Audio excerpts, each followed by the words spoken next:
Growing up, our house was like a military camp. My father, a college teacher, ran a tight ship. My older sister Sarah was the perfect child, obedient, studious, and always eager to please. Me? I was the wild card, the one who always pushed the boundaries. "Carol, sit up straight," my father would bark during dinner. "A lady doesn't slouch."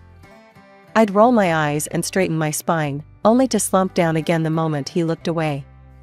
It was a constant battle of wills. My mother, though less vocal, was equally strict. She'd purse her lips disapprovingly at my choice of clothes or friends. "What will the neighbors think?" was her constant refrain. Despite the suffocating atmosphere at home, I managed to carve out a bit of freedom for myself. I started dating Jake when I was 16. He was 19, in college, and everything my parents would disapprove of. We kept it secret, stealing moments together whenever we could. Life seemed to be looking up. I had plans to go to college, to finally escape the suffocating grip of my parents' expectations. But fate, it seems, had other plans. It was a few months after my 18th birthday when I started feeling sick in the mornings. At first, I brushed it off as stress from my upcoming exams. But as the days went by, a nagging suspicion began to grow. I still remember standing in the tiny bathroom of a gas station, staring at the little plastic stick in my trembling hands. 2 pink lines. Positive. I was pregnant. I spent the next few days and a days, trying to figure out what to do. I knew I had to tell Jake, but every time I picked up the phone, my courage failed me. Finally, I couldn't put it off any longer. We met at our usual spot, a small park hidden away from prying eyes. Jake was all smiles when he saw me, but his face fell as soon as he noticed my expression. "Carol, what's wrong?" he asked, reaching for my hand. I pulled away, wrapping my arms around myself. "I'm pregnant," I blurted out. The silence that followed was deafening. Jake's face went through a range of emotions: shock, disbelief, and then, fear. "Are you sure?" he finally managed to say. I nodded, tears welling up in my eyes. I took 3 tests. They were all positive. Jake ran his hands through his hair, his eyes cold. "You need to get rid of it." "An abortion, Carol. It's the only way. We're too young for this. It would ruin both our lives." I couldn't believe what I was hearing. This was Jake, the boy I thought I loved, telling me to abort our child like it was nothing more than an inconvenience. "Get out of my sight," I hissed, turning away from him. He left without another word, leaving me alone with my thoughts and the weight of the decision I now had to make. Telling my parents was even worse. I waited until after dinner, when my father was in his usual spot in the living room, reading the newspaper. My mother was knitting, and Sarah was there too, hovering in the background. "I have something to tell you," I said, my voice shaking. My father lowered his newspaper, eyeing me suspiciously. "What is it, Carol?" I took a deep breath. "I'm pregnant." The explosion that followed was worse than I could have imagined. My father's face turned an alarming shade of red as he yelled about shame and disappointment. My mother burst into tears, wailing about what the neighbors would think. Sarah just stood there, her face a mask of shock and disgust. "You will get an abortion," my father declared once he'd calmed down enough to speak coherently. "We'll find a discreet clinic. No one needs to know about this mistake." Despite my initial reluctance, the constant pressure from my family wore me down. A few days later, I found myself sitting in a sterile doctor's office, my mother and Sarah flanking me like prison guards. The doctor, a kind-faced woman in her 50s, reviewed my charts with a frown. She looked up at me, her eyes full of concern. "Carol, I need to inform you of something important," she said gently. "Given your medical history and certain risk factors, if you proceed with an abortion, there's a high likelihood that you may never be able to have children again." The words hit me like a ton of bricks. Never have children again? The choice suddenly became crystal clear. "No," I said, my voice stronger than I expected. "I'm not doing it. I'm keeping this baby." My mother gasped. Sarah rolled her eyes. But I stood firm. The drive home was tense and silent. As soon as we walked through the door, my father was there, expectant. "Well?" he demanded. "She wouldn't do it," my mother spat. "After everything we've done for her." My father's face contorted with rage.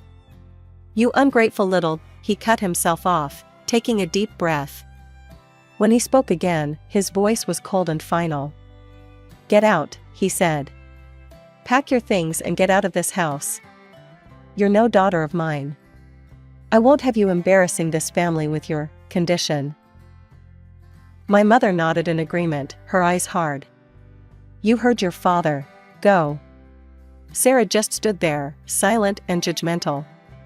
Tears streaming down my face, I ran to my room and threw some clothes into a bag. As I headed for the door, my father's voice stopped me one last time. "And don't think about coming back. As far as we're concerned, you're dead to us." The door slammed behind me, the sound final and devastating. I was alone, pregnant, and homeless. In desperation, I called the only person I thought might help, my Aunt Linda. She and Uncle Bob had always been the black sheep of the family, living in another state and rarely speaking to my parents. "Carol? What's wrong, sweetie?" Aunt Linda's voice was warm and concerned. Through tears, I explained everything. There was a long pause after I finished. "Where are you now?" she finally asked. "Outside our house. They kicked me out." Another pause. "Stay right there. We're coming to get you." The drive to Aunt Linda and Uncle Bob's house was long, but it gave me time to process everything that had happened. Their house was modest but welcoming. As soon as we arrived, Aunt Linda went into full mother hen mode, fussing over me and insisting I eat something. Uncle Bob carried my bag to the spare room, which would now be my room. "It's not much," he said, setting the bag down, "but it's yours for as long as you need it."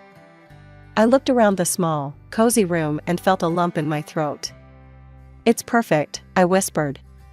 The next few weeks were a whirlwind of doctor's appointments, discussions about my future, and adjusting to my new life. "We've been thinking," Aunt Linda said one evening over dinner. "We want to help you continue your education." I looked up from my plate, surprised. "What do you mean?" Uncle Bob leaned forward. "We've set aside some money over the years. We never had kids of our own, so we thought we'd use it to help you go to college." I was speechless. After everything that had happened, the idea of still being able to pursue my dreams seemed impossible. I don't know what to say." "Say yes," Aunt Linda smiled. "We believe in you, Carol. This baby doesn't have to mean the end of your dreams." And so, with their support, I enrolled in a local community college, majoring in business management. It wasn't easy, balancing classes with doctor's appointments and the increasing discomfort of pregnancy, but I was determined to make it work. I also found a job as a waitress at a local restaurant. The owner, a kind woman named Maria, was understanding about my situation and flexible with my hours.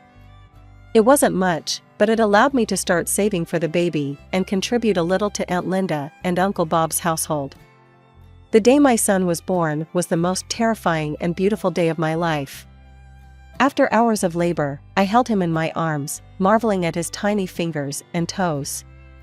Aunt Linda and Uncle Bob were there, beaming with pride like grandparents. "What are you going to name him?" Aunt Linda asked softly. I looked down at my son's face, so peaceful in sleep. "Daniel," I said. "It means God is my judge. Because no matter what anyone else thinks, I know I made the right choice." As I settled into motherhood, juggling a newborn with college classes and work, I often thought about my parents and Sarah. Had they heard about Daniel? Did they ever regret their decision? But I pushed those thoughts aside. I had a new family now, one that accepted me and loved me unconditionally. One day, as I was scrolling through social media during a rare moment of downtime, a post caught my eye. It was from Sarah. My heart skipped a beat as I read it. "Excited to announce that Jake and I are engaged. Can't wait to start our life together." The photo showed Sarah, beaming, her arm around Jake, the same Jake who had abandoned me and our child. They looked happy, carefree. Like nothing had ever happened. I felt a surge of emotions, anger, hurt, betrayal. But as I looked over at Daniel, peacefully playing in his crib, I realized something. I didn't need their approval. I didn't need their love. I had everything I needed right here. The years flew by in a blur of diapers, textbooks, and late-night study sessions. My last semester was particularly challenging. I was taking extra classes to graduate on time, still working at the restaurant, and chasing after an energetic 3-year-old. Graduation day was a whirlwind of emotions. As I stood in line, waiting to receive my diploma, I scanned the crowd. Aunt Linda and Uncle Bob were there, of course, beaming with pride. Daniel sat on Uncle Bob's shoulders, waving excitedly every time he caught my eye. The real surprise came at the graduation party Aunt Linda and Uncle Bob threw for me. As we were celebrating, Maria, my boss from the restaurant, pulled me aside. "Carol, I have a proposition for you," she said, her eyes twinkling. "I'm looking for a new restaurant manager, and I think you'd be perfect for the job." I was stunned. "Me? But I've only ever been a waitress." Maria waved her hand dismissively. "You've been much more than that. I've seen how you handle difficult customers, how you organize the staff, how you balanced work and school and motherhood. That's the kind of dedication and skill I need in a manager." It was a dream come true. A stable job with better pay and regular hours, exactly what I needed for Daniel and me to start our new life. The next few years were a whirlwind of positive changes. I threw myself into my new role at the restaurant, learning everything I could about management and business operations. Daniel started school, growing into a bright, curious boy who loved to read and play baseball. It was at one of Daniel's Little League games that I met Tom. He was there with his son, Michael, who was on the opposing team. We struck up a conversation, and I was immediately drawn to his kind eyes and easy laugh. "Single dad?" I asked, noticing he was alone. He nodded, a sad smile crossing his face. "Widower, actually. Michael's mom passed away when he was a baby." My heart went out to him. "I'm so sorry. It must be tough." "It is," he admitted. "But we manage. How about you? Single mom?" I laughed. "Is it that obvious?" Our relationship developed slowly. We were both cautious, having been hurt before and with our children to consider. But as the months passed, I found myself falling for Tom. He was kind, patient, and Daniel adored him. A year after we met, Tom proposed. It wasn't a grand, theatrical gesture, just a quiet moment in his backyard, with our boys playing nearby. Our wedding was small and intimate, just close friends and family. As I walked down the aisle, Daniel proudly by my side as the ring bearer, I caught Aunt Linda's eye. She was crying, but her smile was radiant. Life with Tom, Daniel, and Michael settled into a comfortable rhythm. And a couple of years after our wedding, we were blessed with another addition to our family. Our daughter, Emily, was born on a warm spring morning. As I held her in my arms, with Tom, Daniel, and Michael gathered around the hospital bed, I felt a sense of completeness I'd never experienced before. I loved all 3 of my children equally, Daniel and Emily, my biological children, and Michael, my stepson. They were all my kids, regardless of blood ties. One evening, as Aunt Linda was over helping with the kids, we were startled by a familiar voice coming from the TV. There, larger than life, were my parents. My father was standing at a podium, waving to a cheering crowd. The ticker at the bottom of the screen read, "John Williams announces candidacy for mayor." I felt my heart stop. It had been years since I'd seen my parents, even if only on a screen. My father looked older, his hair grayer, but his eyes still held that stern, determined look I remembered so well. As we watched him speak about family values and moral integrity, Aunt Linda's face contorted with anger. "Hypocrites," she spat, her voice trembling with rage. I turned to her, shocked by her outburst. "Aunt Linda? She took a deep breath, her eyes never leaving the screen. "There's something you need to know, Carol. Something they've hidden for years." What she told me next shook me to my core. Many years ago, before Sarah and I were born, my parents had their first child, a boy. But he was born with severe physical defects, without legs. Instead of embracing their child, they left him at the hospital, afraid he would embarrass them. I felt a whirlwind of emotions: shock, anger, disbelief, and a profound sadness for the brother I never knew. "Why didn't you tell me before?" I asked. Aunt Linda's eyes filled with tears. "I'm sorry, Carol. I should have.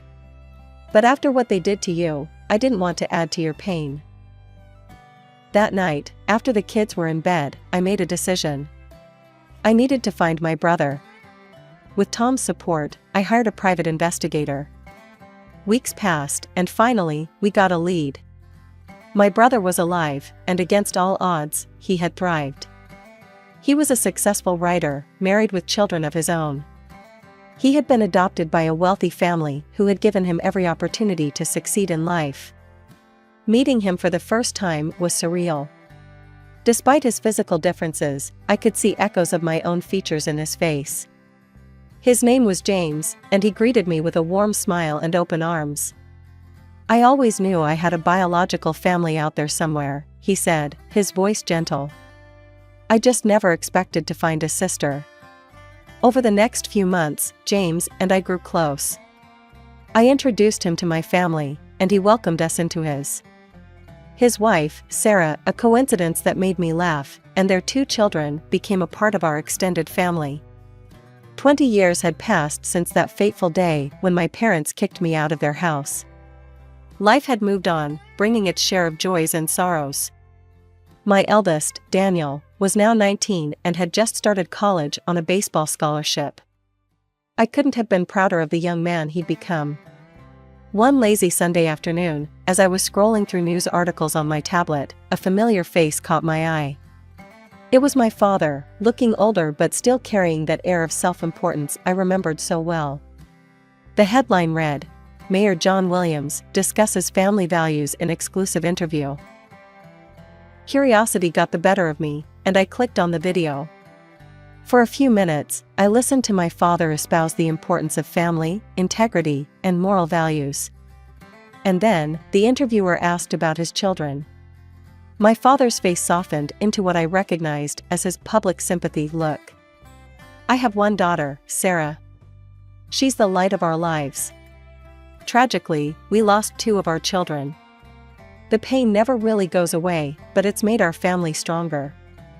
For days, I seethed with a quiet rage. How dare they? How dare they erase me, erase James, and paint themselves as tragic, sympathetic figures? Then, almost as if fate was intervening, James called. "Carol, guess what? I'm doing a book signing in our hometown next week. It would mean the world to me if you could come." "I wouldn't miss it for the world," I told James, a plan already forming in my mind. The following week, I found myself back in the city of my childhood. As I walked the familiar streets, memories flooded back, some good, many painful. I pushed them aside, focusing on what I needed to do.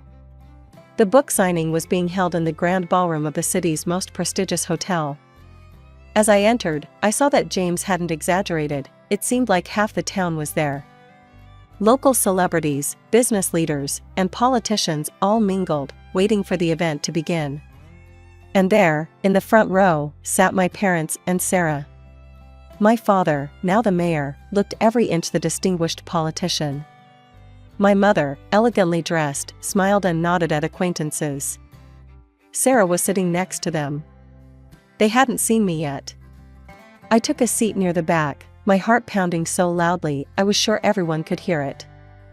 James rolled onto the stage in a wheelchair, to enthusiastic applause. He looked confident, at ease in the spotlight. As he began to speak about his book and his life, I saw my parents nodding sympathetically. "I was born with a severe physical disability," James was saying. "No legs, and other health issues. My biological parents abandoned me at the hospital, unable or unwilling to care for a child with my needs. I watched my father's face carefully. He showed no sign of recognition, no hint of shame. Just the carefully crafted mask of a politician expressing appropriate concern for a constituent's sad story. James continued. I was fortunate. I was adopted by a wonderful family who gave me every opportunity to succeed. But I always wondered about my birth family. Who were they? Why did they give me up? The room was silent, all eyes fixed on James as he continued his story. I stood to the side, my heart racing, waiting for the moment that would change everything. Then, James smiled, his eyes twinkling with a mix of mischief and determination. But that's not the end of our story, he said. You see, I found my family. My sister, Carol, is here with us today. He turned towards me, extending his hand. Carol, would you join me on stage? A collective gasp rippled through the audience as I stepped into the spotlight. I saw recognition dawn on many faces. After all, I had grown up in this town. But the most striking reactions came from the front row. My parents' faces drained of color, their expressions a mixture of shock, fear, and dawning comprehension. Sarah, my sister, looked like she'd seen a ghost. They knew their carefully constructed facade was about to crumble. My parents stood abruptly, clearly intending to make a hasty exit. But I wasn't about to let them escape the truth again. Mom, Dad, please stay, I called out, my voice echoing through the now silent room. I think it's time we had an honest conversation, don't you? They froze, trapped by the eyes of the entire audience. Slowly, reluctantly, they sank back into their seats. I took a deep breath. Many of you knew me growing up. You knew my family. But there's a lot you didn't know. A lot that's been hidden for far too long. And then, I told them everything. How my parents had abandoned James at the hospital, ashamed of his physical differences. How they'd hidden his existence, building their reputation on a foundation of lies. And then, history repeated itself, I continued, my voice growing stronger. When I got pregnant at 18, they didn't offer support or understanding. They demanded I have an abortion, ignoring the doctors who said it could leave me infertile. And when I refused, they kicked me out. Their own daughter, pregnant and alone, thrown away to protect their precious reputation. Gasps and murmurs rippled through the crowd. I saw looks of disgust directed at my parents, who seemed to shrink in their seats. For years, I've heard them talk about family values and morality, I said, my voice thick with emotion. But their actions tell a different story. They abandoned 2 of their children when we needed them most. They erased us from their lives to maintain their perfect image. The room erupted into chaos. People were shouting, some at my parents, others at each other. Journalists who had come to cover a simple book signing were now frantically taking notes or speaking rapidly into their phones. In the midst of the uproar, I locked eyes with my father. The man who had loomed so large in my childhood now looked small, defeated. My mother was openly weeping, while Sarah sat frozen, her face a mask of shock and confusion. In the days that followed, the story exploded. It was all over the local news, then national. My father's political career evaporated overnight. The man who had preached about integrity and family values was exposed as a hypocrite of the highest order. His position as mayor became untenable. He resigned within a week, citing personal reasons. But everyone knew the truth. The college where he had taught quickly distanced themselves, terminating his position. Amidst all the chaos, one thing became clear, my sister Sarah had made her choice. She stood firmly by our parents, refusing to acknowledge the truth of what they had done. You've ruined everything, she hissed during a brief phone call. Don't contact me again. You're dead to me, just like you're dead to Mom and Dad. But life has a way of throwing curveballs when you least expect them. A few days later, I received a call from a number I hadn't seen in over 20 years. It was Jake, Sarah's husband, and the father of my eldest son. Carol? His voice was hesitant, almost sheepish. I've been thinking about us. About what happened. Sarah and we can't have children. And I thought, maybe we have a son together. We could be a family. I couldn't help but laugh. Jake, you made your choice 20 years ago. You abandoned me when I was pregnant with your child. You married my sister. And now, just because you can't have children with her, you think you can come back to me? No, that's not how this works. But Carol. No, Jake. I have a wonderful husband and a beautiful family. I don't need you, and I certainly don't want you. Goodbye. I hung up, feeling a sense of closure I hadn't realized I needed. However, the surprises weren't over. The next day, I received another unexpected call. This time, it was from Jake's parents. Carol, a tentative voice asked. This is Martha, Jake's mother. We just found out about Daniel. Is it true? Do we have a grandson? The conversation that followed was emotional and eye-opening. It turned out that Jake and my parents had told them I'd had an abortion and run away from home. They'd spent years believing their grandchild never existed. We'd like to meet him, Martha said, her voice trembling. If that's okay with you, of course. We understand if you don't want us in your lives. I thought about it for a moment. These people weren't responsible for Jake's actions or my parents' lies. They were victims of the deception too. Okay, I said finally. I'll talk to Daniel and see if he's open to meeting you. The meeting between Daniel and his paternal grandparents went surprisingly well. There were tears, hugs, and a lot of catching up to do. Daniel, always compassionate, welcomed them with open arms. In the months that followed, life settled into a new normal. James and his family became regular fixtures in our lives, filling our home with laughter and love. Aunt Linda and Uncle Bob doted on all the grandchildren, biological or not. As for my parents and Sarah, I heard snippets of news now and then. They'd moved away, trying to escape the scandal. Part of me felt sorry for them, but I knew I'd done the right thing in telling the truth.